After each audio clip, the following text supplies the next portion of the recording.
So, mga 14 minutes ang total natin sa immigration plus the security check. So, yung tanong sa atin sa immigration.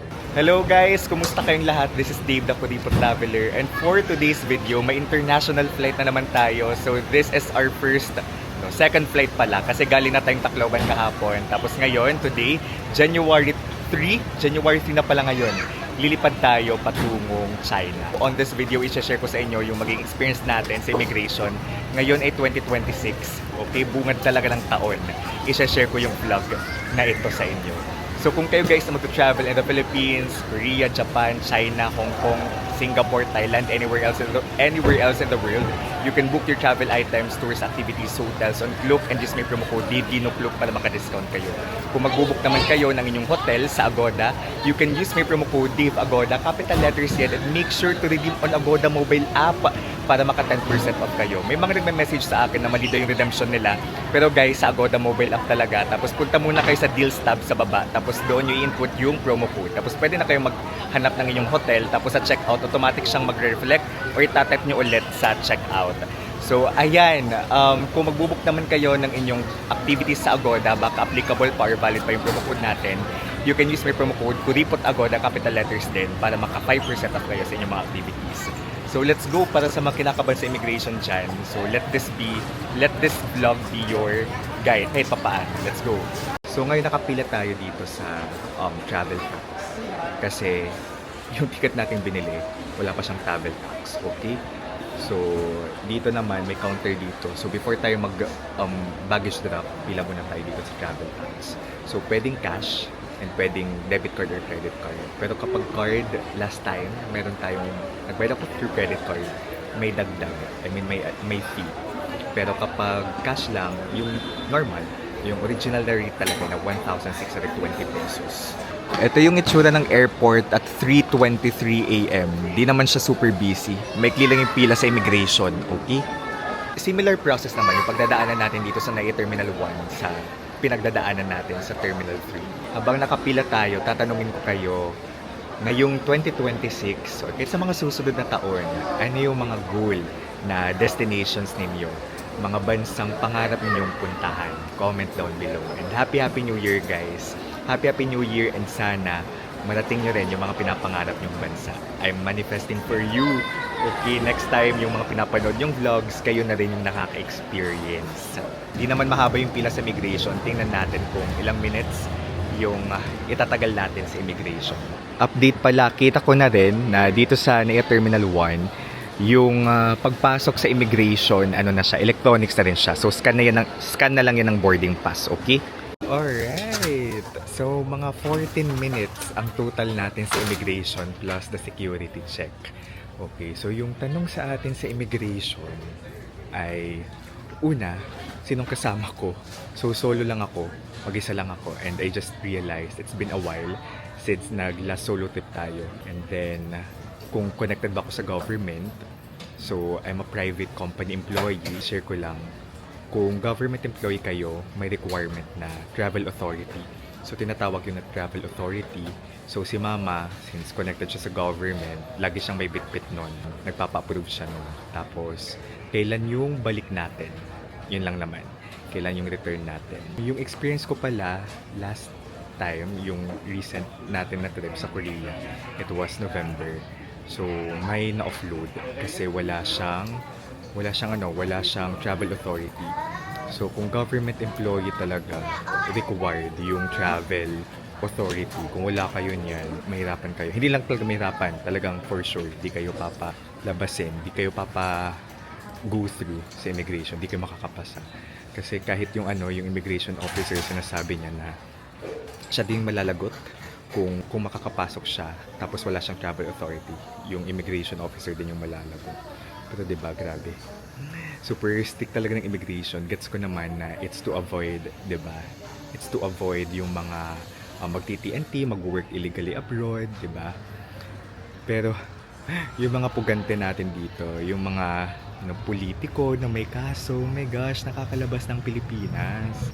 Pero yung point ko, bakit sa mga politikong may kaso, mga magnanakaw, bakit nakakalabas? Mabait naman yung immigration officer na tumapat sa akin. Tapos chinek niya yung visa, tapos yung passport ko, inisisan yung pages. And then, yun, Chinese visa, chinek niya. And again, make sure meron kayong e-travel. So, i-fill out niyo yan sa etravel.gov.ph. Ano pa ba? Sa mga previous travels ko, inasa sa akin yung company ID just to prove na meron akong employment dito sa Philippines. Kasi sa immigration talaga, ang purpose lang naman yan, they just want to make sure na may strong place tayo sa Philippines, na babalik tayo ng Pilipinas, di tayo magtrabaho ng illegal sa ibang bansa. Yun lang naman. Nung nag-Japan ako, tinanong sa akin kung ano yung mga lugar na pupuntahan ko, kung may kakilala ako doon.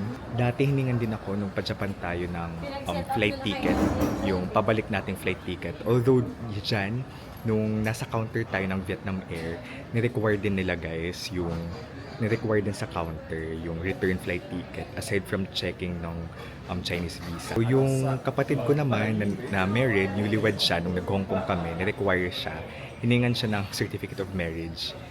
Sila ni Ate Donna, yung sister-in-law ko. May friends din akong freelancers, as in, ayun, nag-VVA, stick sa kanila kasi to the point na hindi yung cellphone, chinecheck yung apps, tapos hiningan ng bank statement or bank certificate or bank financial details just to make sure na meron silang fund to sustain them in their travels. So guys, kung kayo nakapag-travel na nag-immigration, feel free to comment down below din yung mga questions na natanong na sa inyo para makatulong, diba, sa friends nating nanonood ngayon for their immigration experience. Wala naman kayong dapat ikatakot kung diba, truthfully lang kayong sasagot sa immigration. Yun talagang lagi ko sinasabi. Be honest and keep it short and simple. Or yung KISS, keep it short and simple. Isagot nyo lang yung sagot sa mga tanong na itatanong sa inyo. Diba? Just be straightforward. Wala nang paligoy-ligoy. Ganun din ako kanina eh. So yung atake ko ay medyo professional. Professional. Okay. Very lang. Ganun lang. I'm not connected to government. Charing. Mga ganon. So, hindi naman ako overly friendly. Diba? Just, sakto lang. Just right. Ganun lagi yung attack ko sa immigration. And, yeah, just be honest. Kung wala kayong gagawing illegal sa ibang bansa, wala naman kayong dapat ikatakot. If you will practice, it would also help yung mga i-prepare nyo, yung mga possible questions.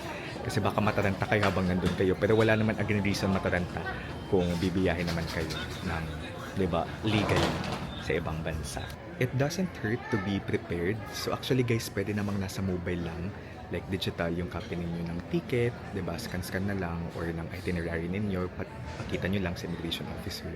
Hindi na talaga ako nag-print, pero I believe it's always better to print. Pero kung hindi ako nag-print, huwag niyong tularan.